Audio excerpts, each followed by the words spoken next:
Planning a fishing trip shouldn't feel like a full-time job. With fishingbooker.com, you can find and book the perfect fishing trip within minutes. Fishingbooker.com connects you with trusted fishing captains around the world. Booking is fast, easy, and secure, with access to verified customer reviews, loyalty rewards, and around-the-clock customer support. Everything you need to book with confidence is in one place. So head to fishingbooker.com and start planning your next fishing adventure today. Suffering from dry, tired, irritated eyes? Don't let dry eyes win. Use Sustain Pro. It hydrates, restores, and protects dry eyes for up to 12 hours. Sustain Pro. Triple action dry eye relief.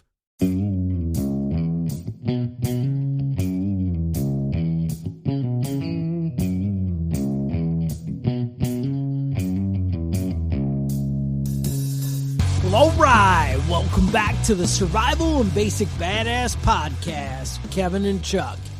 Today, we're going to talk basically the government of a survival group. Basically morale, but also kind of law and order and how you deal with things and how it should all work. You know, I always tell my kids, you know, socialism works on a small scale. Right. Like with your family, you know, you kind of carry your kids who can't, you know, earn money and buy shit or whatever. You cover it for them. That's what people do. Well, that's kind of the same thing in a small group, like the Indians. Right. The Native Americans were very like socialist in their tribe. They still had kind of one guy in charge. You know, you had like your chief and do that kind of thing. Mm-hmm. And he was able to kind of keep order and civility. Then as they got bigger, you had like a tribal council. Right. And they would kind of decide things. I don't think that's necessarily a bad way to go on a small scale. Right. I'm not advocating for socialism as a general quit bullshitting, dude. Philosophy. I see right through your arguments here. But basically, socialism's cool when I'm the dictator. Right. Now you're seeing it. You need a benevolent dictator. Benevolent leader. Mm-hmm. And that's I'll be your king. You'll be the king. I'll be a good one. I'll be a good leader. But I mean, it's a hard thing when you think further out. You know, when you talk about you know clashes of personalities. You talk about somebody committing semi-serious crimes. I mean, you know, sometimes you got to shoot somebody. But I mean, you don't want to have to kill somebody. Death penalty shouldn't be for everything that goes wrong, you know? Not everything, but most things. Well, I think you could deal with cutting a pinky off. We'll get it. We'll start out with a pinky. Yeah. What about a pinky toe? I mean, that's even less noticeable at parties. Right. You're a little bit more of a jerk. We cut off your thumb, you know? You just work your way up. That sounds right. So, yeah, I mean, there's a lot of things. Well, you got to figure. So, obviously, we're talking about in a shit hits the fan kind of world scenario. You know, no law and order anymore. You know, maybe Wyatt Earp, but aside of that, nobody else is around. And so, you know, if you end up like in this world, I assume there's sickness, people are losing loved ones, bad things are happening, there's possibly raiders and things like this. A lot of people are hungry. A lot of people are missing their iPod. Right. You know, there's a lot of different things that are adding stress to your family's life. Right. I don't get my daily dose of the Big Bang Theory, and I'm just losing my shit now. The air conditioner's not working. These kind of things. Because odds are if electricity's coming to your house from town, then there's probably some kind of government and law and order happening. Once that goes away and things get whatever, tensions and stress, things seem to get a little on edge. And, you know, I don't know if you guys have ever been on like a long car road trip. Yes. You've been down that road? Yes. And people start to get a little testy. I'll give you something to cry about. People get a little smelly when you're all in close quarters. Yeah. These kind of things. I remember my dad driving the car and reaching behind him trying to smack me at the same time. We're doing 65 on a freeway. You just swing. Yeah. You're not going to get me. That's good parenting. I'm 8. I can get up in the corner. You can't reach me. What are you thinking? No. But that's it. So people get stressed out. And, everybody, even the closest, happy couple, you spend that much time together and you add the other stresses, you need to find a way. Right. So you had some basic ideas of things we could do to kind of ease the tension? Yeah. Well, number one, I would say communication is important. I like that. They used to say a bitching soldier is a happy soldier. Because it's a bitching sailor. Well, it goes both ways. Sailors, but if they stop, sailors do go both ways. Yeah. Well. Yeah. All right. That's a different We're not going to thing. get on that. No. Right. But that's because if you stop hearing them complain, that means they're planning on killing you and taking the boat. Shit's happening. It's mutiny. But you basically want to kind of do an assessment with people every once in a while. How you doing? How you feeling? Some people might not tell you unless you ask. And you have to have the people that are with you have to know that they can count on you. You know what I mean? You have to be supportive. Well, I think it goes back to how you always hear the SEALs or maybe the Green Berets, Rangers, whatever, the no man left behind kind of thing. Mm-hmm. Well, the reason they have a philosophy like that is you want that trust. I'll respect you and follow you into hell because you're giving me the same consideration. Right. By having my back. And that's, I think, that what you get in these worlds is, I expect high results from you, but if your kid gets kidnapped, guess what? We're all stopping what we're doing, and we're going to all look for it. We're going to get that figured out. Figure it out, That's the kind of thing that builds trust, is loyalty and, basically having each other's back. But if you're a shitty provider, even if you mean well, you're going to kind of lose respect fast. Right. I think, it's also important to it's easy to shit on people for not doing things right. Yes. But it's also important to make note when people are doing things right, Nobody likes a negative Nelly. That's right. And the more positivity you can bring into especially a situation like this where it's high stress. You're not talking about whether or not you're going to get your electric bill paid on time. You're talking about whether or not your kid's going to be able to eat tomorrow. Right. And that's the thing. There's no Motrin. Right. There's maybe the medication that your family member's taking to keep them from going over the edge. Mm-hmm. That doesn't exist anymore. It doesn't exist anymore. There's no Valium. No. I mean, stockpile that. If you take Valium, stockpile that shit. I highly recommend having illegal amounts of Valium in your house if that's something you depend on. If that's something you need. I've heard about people's wives who take happy pills. Yeah, I don't know where they get these. Where do they get these happy pills? But I've just heard that's a thing. Mm-hmm. And if you have happy pills, those are going away. That's right. So I don't know if you know what that means. That means people are unhappy. Unhappy. And unhappy people are the people that slit your throat while you're sleeping. Now, there was, I don't even know where this quote comes from, and you'll all probably be screaming it at your phone right now or yelling at me. But what is the one where, they say... continue till morale improves? My wife was like, it's the first thing you're going to say, the beatings will continue until morale improves. No, that wasn't the one I was going for. Actually, I was thinking... They say that if people are too busy working, they don't have time to plot against you. Yeah. Or to, whatever. That was always the thing. That makes There's sense. some truth to that. Mm-hmm. I hate to say it. It's a good thing. Idle hands are the devil's playground. There you go. Mm-hmm. We'll go with that. So one of the things that you might want to consider is have people have roles. and jobs in your community.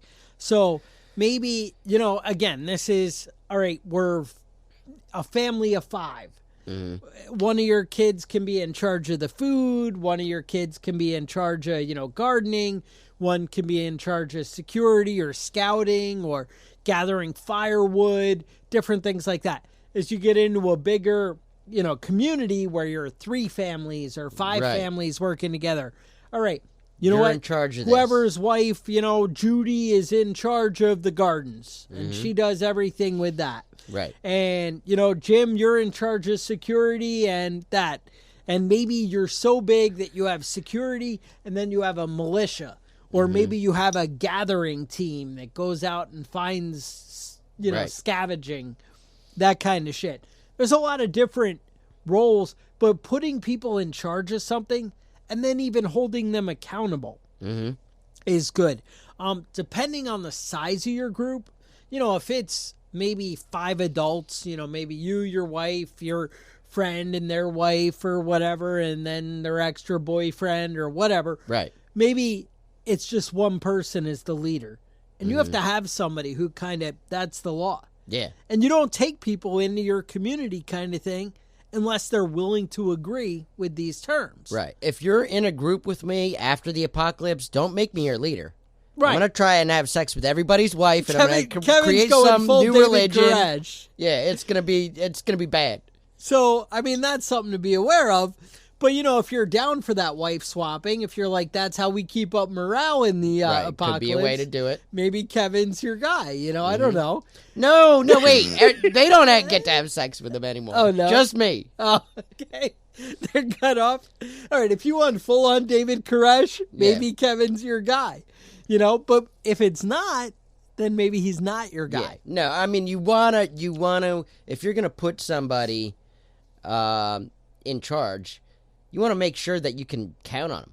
Yeah. You know what I mean? You don't want an asshole just because he's a bully and he's the one that ends up in charge.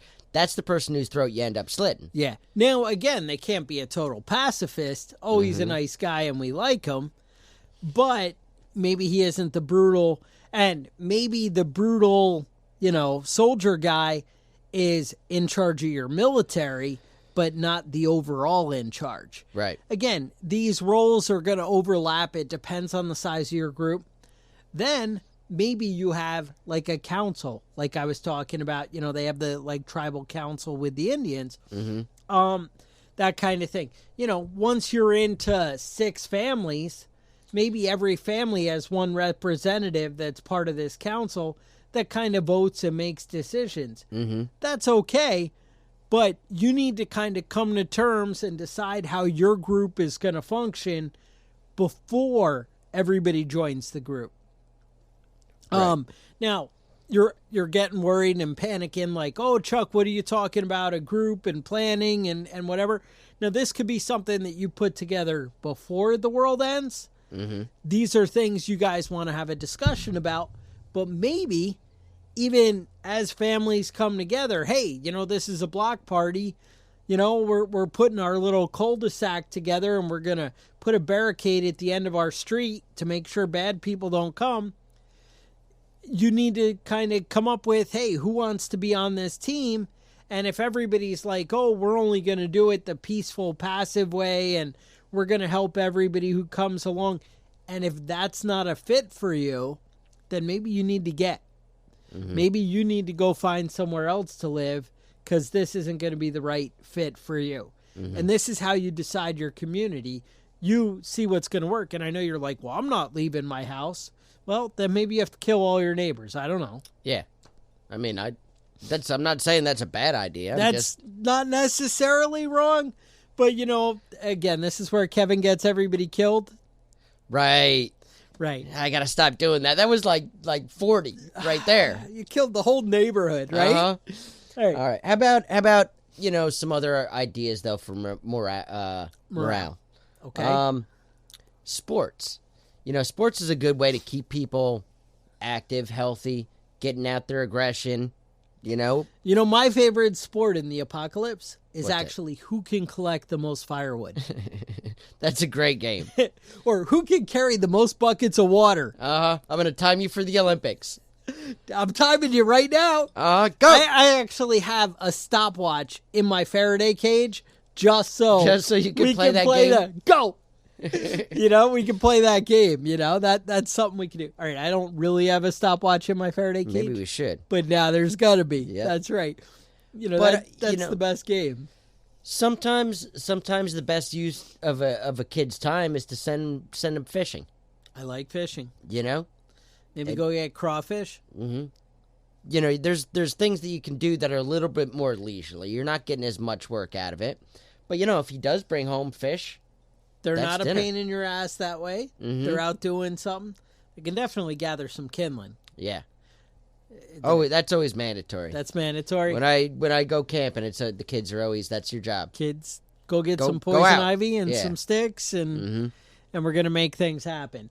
So that's definitely an option. So what about more like we think of traditional leisure? So you're saying games. Mm-hmm. I know people talk about board games, books.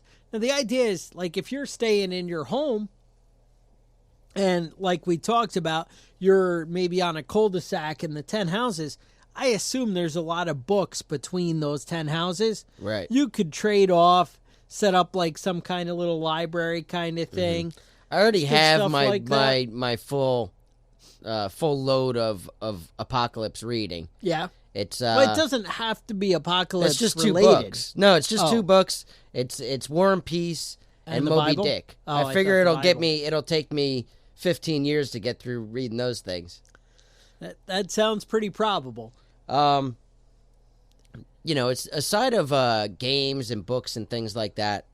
Another thing to think about is recognizing the holidays as they come along. You can put the kids to work on making gifts. Maybe somebody's the date keeper, and they're in charge of a calendar and keeping that all going. But decorating eggs and making Christmas ornaments type of stuff is a great way to keep kids busy. Keep some glue around. I like that. Now, a lot of things, too, you might want to consider, and this is something you could add to your preps now, books with some, engineering projects. Yep. A lot of the old popular mechanics used to have a lot of cool, steam engine ideas, different things like that. Putting people in charge of extra projects like that, that's something great that you can will be a huge asset to the community. As well as, your kids could be out making solar dehydrators, things like that. Hey, you could, or put together a greenhouse or, build fencing for a goat that we might get, or we could try and catch rabbits or pigs and, fencing and set up a corral kind of thing for that. That could be something people could be working on. These projects can also be as occupying and as fulfilling as playing games. Right. Again, some straight dead time, playing war with a pack of cards might be what you need, at the end of the day. And obviously things are different. Like in the winter months, if you can't go out and do anything and you're stuck in a cabin and whatever. But these are things to plan for. Yeah, I know. I am the household champion of Connect 4, I've heard that's a big thing for you. Just how it is. Another thing that you can work into it is storytelling. You don't have to have anything for that. No, you just shoot from the hip. Well, I mean, if you spend any time reading history, you can come up with 1,000 stories kids have never heard about before, So, I mean, there's a lot of stuff that, talking to your kids doesn't have to be awful. You can actually talk to them. There's a lot of great books on Greek mythology and maybe the Grimm fairy tales. Maybe if you just put those 2 books, something on mythology. I know I have some great ones that cover all the Greek gods and all the different stories. If you couldn't come up with stuff on your own, if you're not fascinating like Kevin is, right? I mean, Kevin fascinating. Is straight fascinating. He starts talking. People come around and they're like, "Oh, let me pull up a log." Oh, wise leader, can't you tell us some great stories? Tales of yesteryear. One thing I'm not good at, though, is music. Really? Some people are really talented with that sort of thing. You're not going to have an iPod. Mountain dulcimer? Whatever?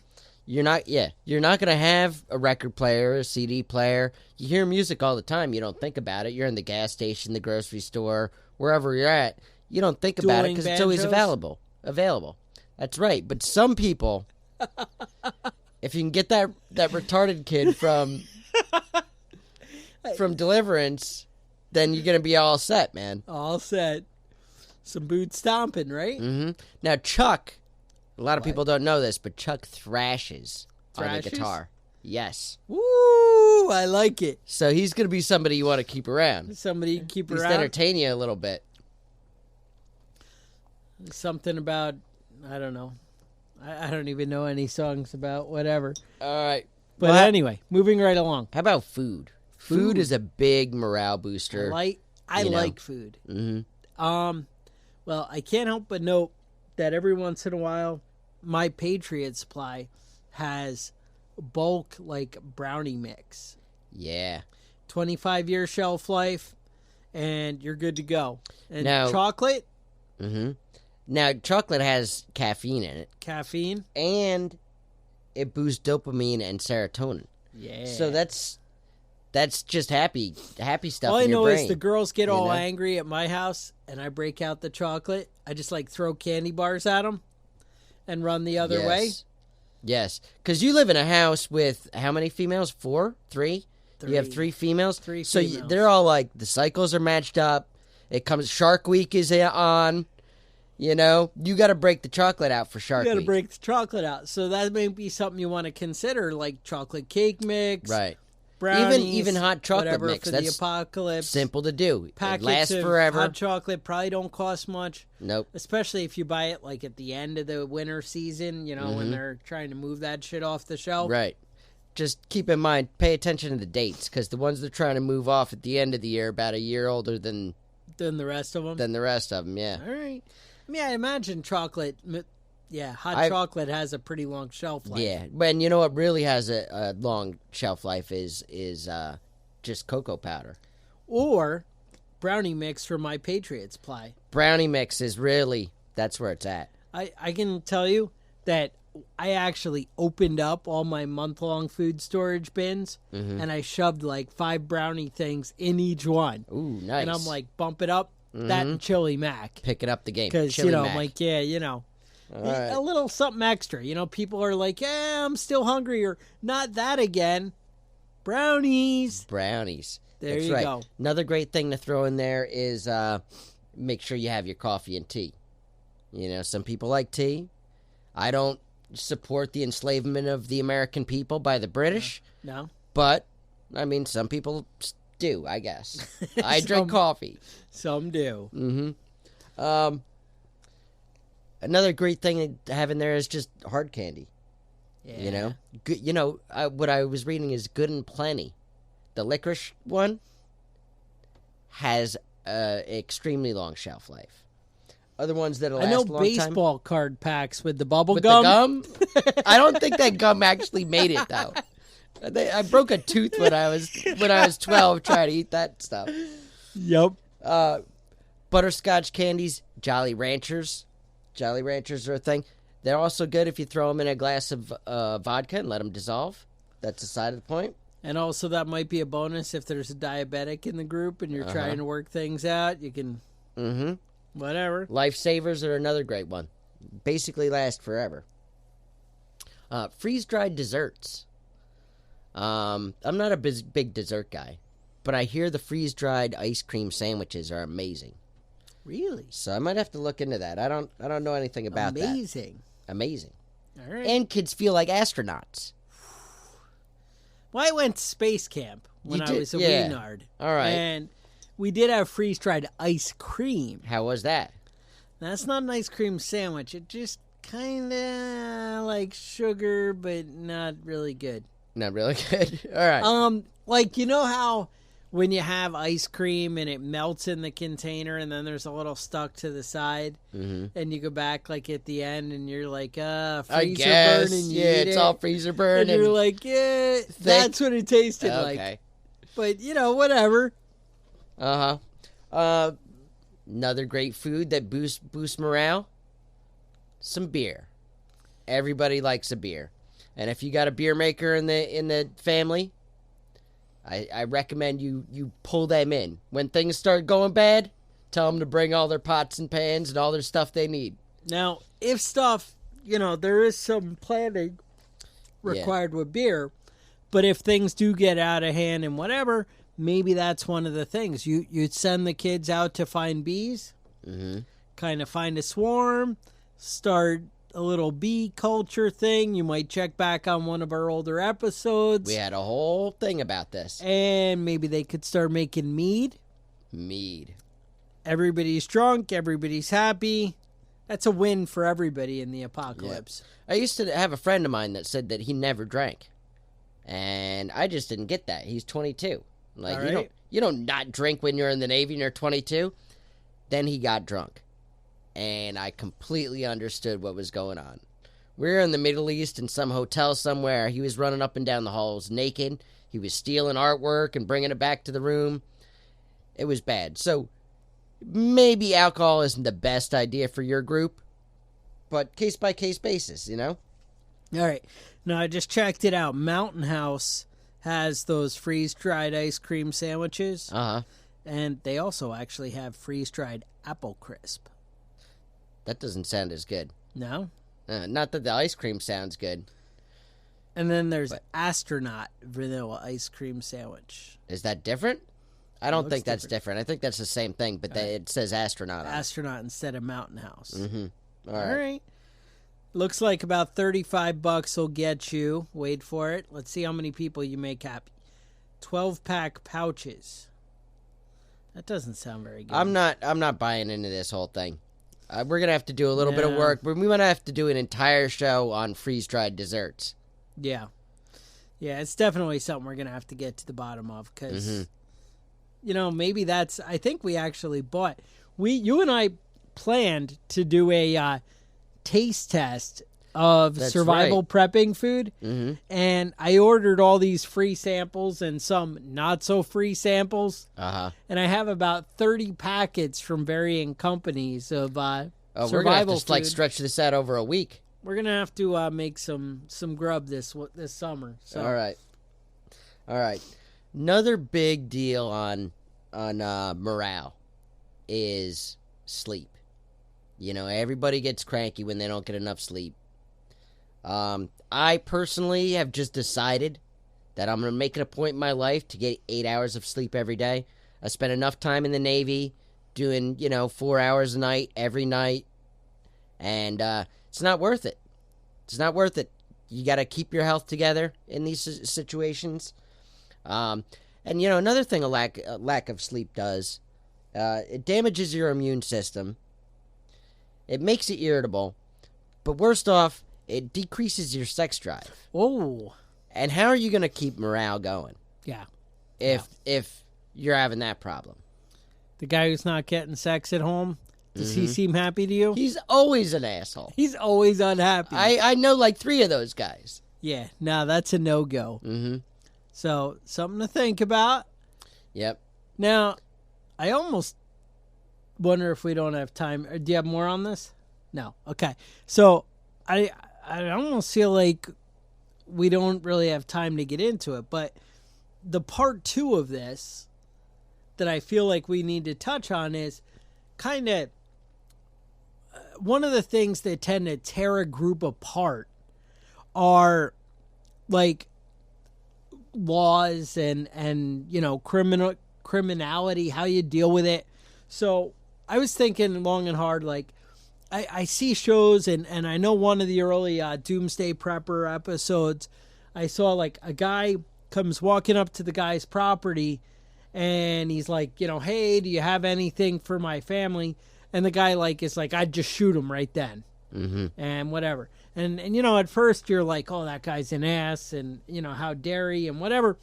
These are things you need to kind of talk about with your group, because these are the things that tear everybody apart. Right. And where they take sides, and they're like, oh, the warmonger guy, he's so evil, and we don't like him, and half the, the soldier types are all with him.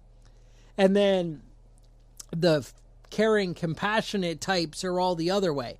Well, it does take both. You know, they always used to say, you know, everyone wants to argue men and women are the same, but really they're kind of different. Right. And women a lot of times will bring compassion and understanding and emotion. And empathy, yeah. To the empathy, whereas men will bring the hardness. And it's that balance that makes everything work. Right. So you need to be like aware of what the decisions of the group are going to be right in the beginning. Right. So one of the ways I thought of approaching this would be that I would basically set up some kind of perimeter around the compound, whatever area you control, even if it was just a string all the way around it, you know, 550 paracord or whatever. Right. Whatever, you know, just something cheap all the way around. Then you put signs around that say, if you enter this area, you'll be shot. Work with me. But then you have like a gate at the front with a bell, and that says, you know, the only way you can talk to us is right here. Stand here and ring the bell and wait to be addressed, kind of thing. And that way you rule out the people wandering in, and do I just shoot them? What do I do? People just walked up, because people let people get way too close. Right. In a situation like this. Whenever you watch movies or see things play out, people need to know, you know, if you have clear lines, hey, you're going to die, you know, if you come up here. But maybe they just want to trade. Or maybe it's, oh, I'm your cousin Johnny from whatever. Well, that's great. You see the sign and it says go to the front and ring the bell. And if you don't do that, I know you mean harm. Something along that line. Right. Then you go out. Now, thing is, you have to decide what your group is willing to share. You know, maybe you have free water because you have a well and a hand pump and you can get clean water all day long. Maybe that's something you trade. You know, hey, bring me something and I'll happily give you water. But you also have to decide if secrecy is part of your security plan. Right. You know, maybe you have 20 chickens and you have 7 people. And you know what? Nobody's eating more than 2 eggs a day because you have other food or whatever. So you end up with 6 extra eggs a day. That may be a possibility and something you could give out to passersby or whatever. Maybe you're in the charity mind, or maybe it's something you can trade. You know, hey, look, we have gallons of water and 6 eggs a day. You can come bring us stuff and we'll happily trade it to you. You need to decide what your group's willing to do, because when you do something like this, you're exposing what resources you might have. You know, they're like, oh, look, they have, you're good. They have extra, you know, eggs and whatever. They must have so much there. I want to rob them. Right. You know, I got to tell you, when you have a conflict with somebody comes and attacks you and you're a superior soldier, just because you get the upper hand on them, I don't know if you let them go with compassion. This is the thing you need to decide. You know, you disarm them. This is the type of thing that can do you can tear shoot a group them now, apart. or do they get angry and come back with their friends and they get you while you're sleeping? Yep. Or they take a sniper shot from, you know, a quarter mile away while you're walking around dumb and happy in your camp. You know, you need to decide what a threat is. But these are the things, like Kevin just said, that's going to tear your group apart. You need to say, hey, you know what? If people get too close and disrespect any of our rules, you know, outsiders, Right. then do we just kill them? Or, you know, what are we willing to do as a group? And I'm not saying what's right or wrong. I'm saying you need to decide as a group and be on the same page, the level of risk. But I know that, you know, day one, people are like, oh, that guy's not a threat. I can beat him up. And they beat him up and send him off. One of the guys in the Facebook group was like, oh, you know, what is it, mob justice or whatever, Right. beating him up and sending him off goes a long way. Well, it does to the right guy, but I wonder if that anger and desperation ends up festering. Right. And these people come back and come after you. It's something you need to think about. Then the same thing. If you have somebody in your group, you need to decide what happens when somebody goes wrong. You know, like, all right, maybe you have 6 families and they have kids, and maybe little Johnny likes to steal shit from other people in the group. And if you decide, you know what, if somebody steals from the group, they're banished, then the family has to decide, do we go with our son who whatever, or is he on his own and whatever? But if you decide these things beforehand, they won't be a problem to the extent that they would be if you deal with it, you know, whatever, at the end. And you need to think about that, because stealing and shit like that can cost people their lives. You know, they always make such a big deal about following orders in the military. And, you know, if you don't follow orders, people die. Right. And that's true. You know, it's kind of the way it goes. And that's why, you know, you always see, like, when I was making the example, I said, oh, the military types will be hard-lined and this way, because they know what happens when you fall apart. When things are serious, when there's not other mechanisms in place in order to, you know, protect people and help them out, you need to have stern consequences. And, you know, because there's not the safety backup of, oh, well, you know, he left his watch and, you know, who cares, because now, you know, somebody came in and stole a candy bar. Well, now they came in and stole all our supplies for the winter. And we're not going to have enough food to feed everybody to make it through the winter. And now we're going to die because he fell asleep on watch. Right. You know, things like that will start to become an issue. And you need to decide what the consequences are. And just think about having these discussions beforehand or when you join a group, you know, kind of get the feel of what's the consensus and how you're going to do it. But sometimes security and all that has to be a way bigger priority. My concern is a lot of times when things go bad for the first couple days, people are very lax and don't think, oh, well, you know, it's not going to be that serious, so I don't need to be so desperate. Right. You know, oh, this family, you know, needs a little, and I have enough for 2 weeks. Right. And they need for a day. I should just give them some and whatever. Right away, you need to start drawing these hard lines. Like with an EMP. And you got to get home to your family.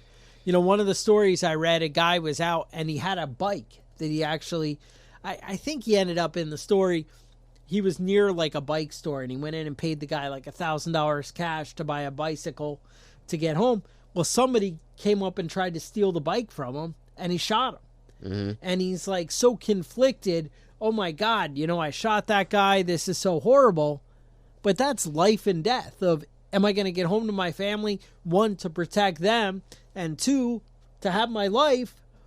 Then, you know, these are a big deal. And day one, these harsh decisions might become a reality. Right. And you need to start, you know, thinking about possibilities. That's one of the reasons I like all the prepper books and the different things. I like to see what's going on because you play out scenarios in your head. And you're like, well, what are the consequences of this? Right. You know, what'll happen if I'm not nice and whatever to, you know, and then some of it does come to like, do I trust it, you know, have faith in God or different things? You know, what do you, if I have compassion here, is God going to have compassion with me? If that's your philosophy and the way you believe, then good, you know, but it's, you know, that kind of thing of, you know, self-reliance, you got to find a way to take care of yourself. And I've always been a firm supporter of spanking my kids. You are a good spanker? But if you do it right, you only got to spank them once. Right. You know? My dad had that look. He could just look at me, and I knew I was fucking up. Was his face all red and rage? He had a vein. There's a vein that popped out on his forehead. That sounds right. Yeah. No, and I have that look now. My kid knows, all right, that's it. I've pushed done him with the too shit, far. Because I know he knows that he's gotten what can happen. So sometimes it's good to set an example early on and then just be a nice, kind person after that. Kind and gentle. Nice. Then you don't better have than to be the an kid asshole. that's the asshole who's Right. like smacks you in the face when you're out at the mall because you won't buy him the toy. Right, exactly. Yeah, you don't need that. I ain't dealing with that shit. Dude, my a friend of mine has a kid, and kid's an ass because they just let him run wild. And, he decides where the family's going to go out to dinner at night. Oh, I want to go. Your kid does. Oh, what do you want? And that's what they do every time. Oh, get the fuck out of here. And I'm like, oh, no. So we're cleaning out a house, and his family's there and helping out. And so there's a vacuum and whatever. And you know how vacuums have that, like, dust filter. And this house is just dusty and filthy and whatever. And I have pretty good allergies. I don't know if you know. But so this kid pulls out the dust filter, and I'm like, stop. Don't touch that. And he smacks it in the room where I'm standing and, like, knocks out all the dust. And I'm, like, choking and dying. My eyes start watering right away. And I'm like, that's it. What the hell? Mm-hmm. That's a no-go. Don't let your kids grow up and be assholes. Right. Don't ever let your kids be people you don't like.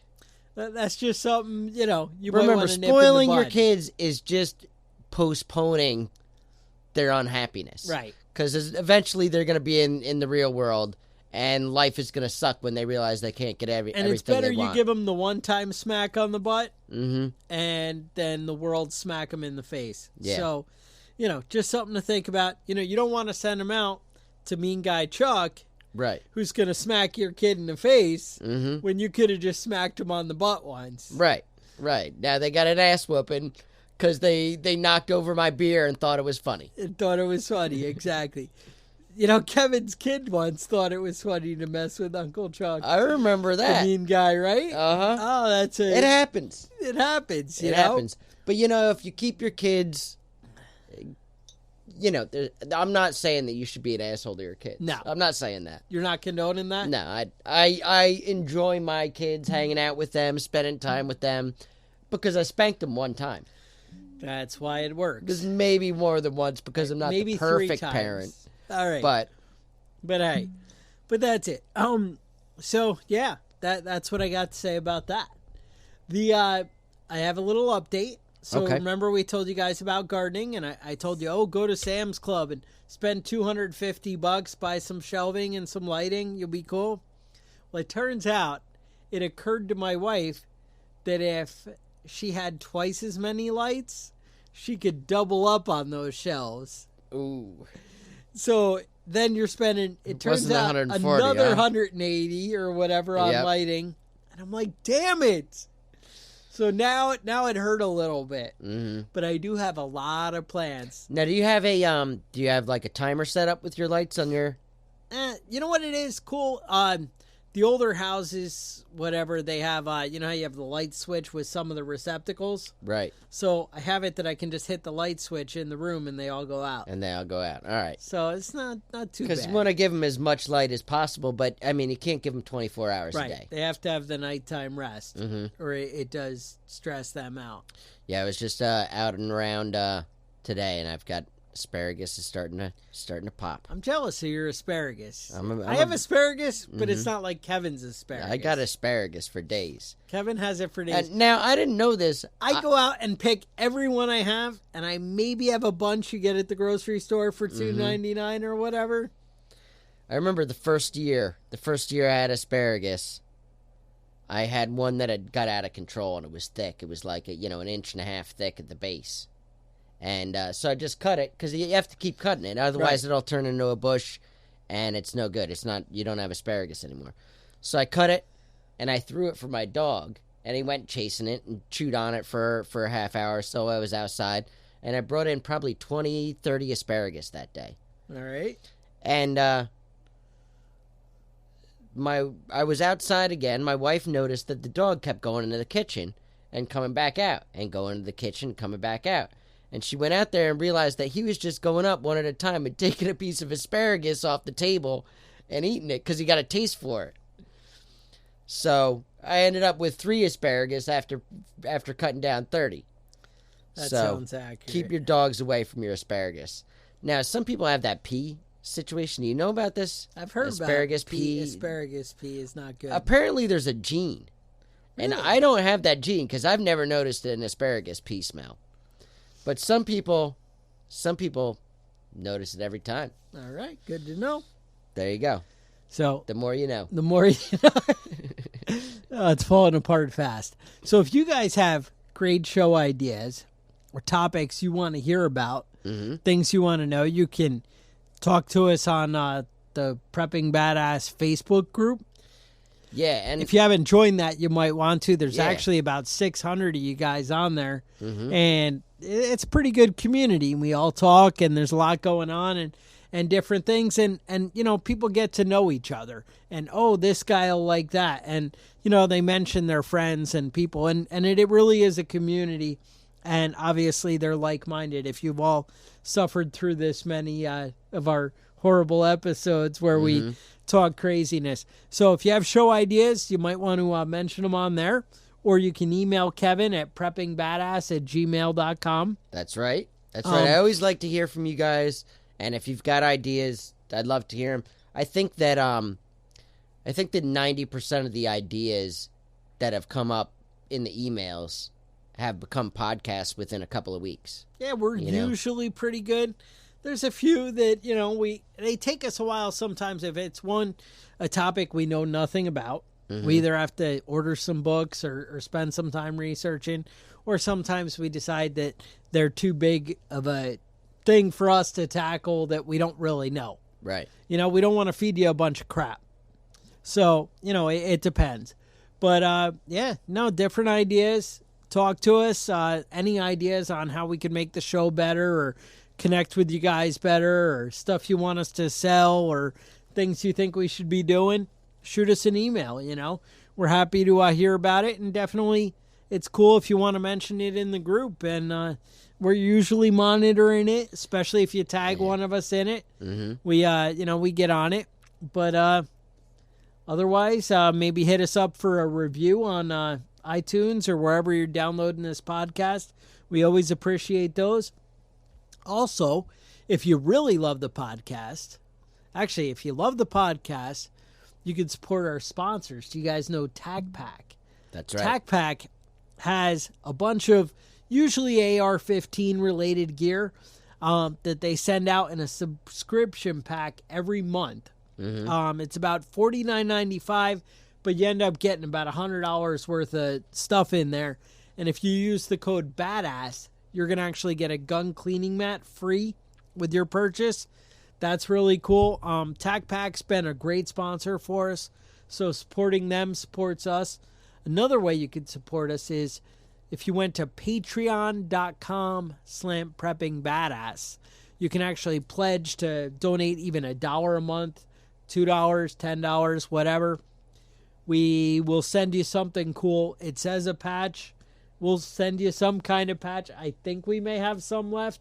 I see one on the wall here at Kevin's house. There's a couple patches here. Yep. There's one or two left if you guys want to get in on it. We're going to have to reload on something, though. I'm not sure if it's going to be patches next time. We're going to, we'll update it when it's time. But, last, the window's closing. I think Hamish ended up getting a big horde of them.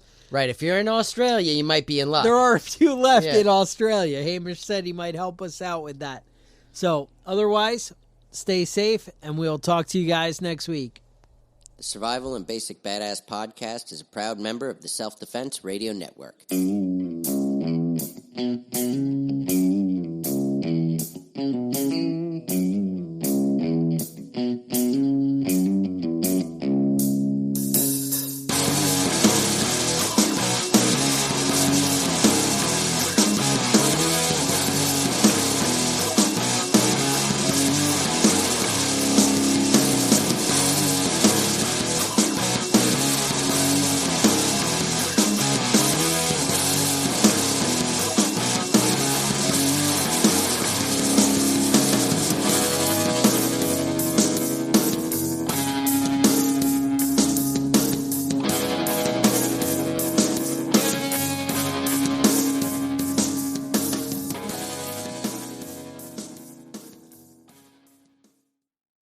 Planning a fishing trip shouldn't feel like a full-time job.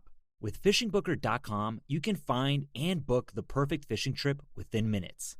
FishingBooker.com connects you with trusted fishing captains around the world. Booking is fast, easy, and secure, with access to verified customer reviews, loyalty rewards, and around-the-clock customer support. Everything you need to book with confidence is in one place. So head to fishingbooker.com and start planning your next fishing adventure today.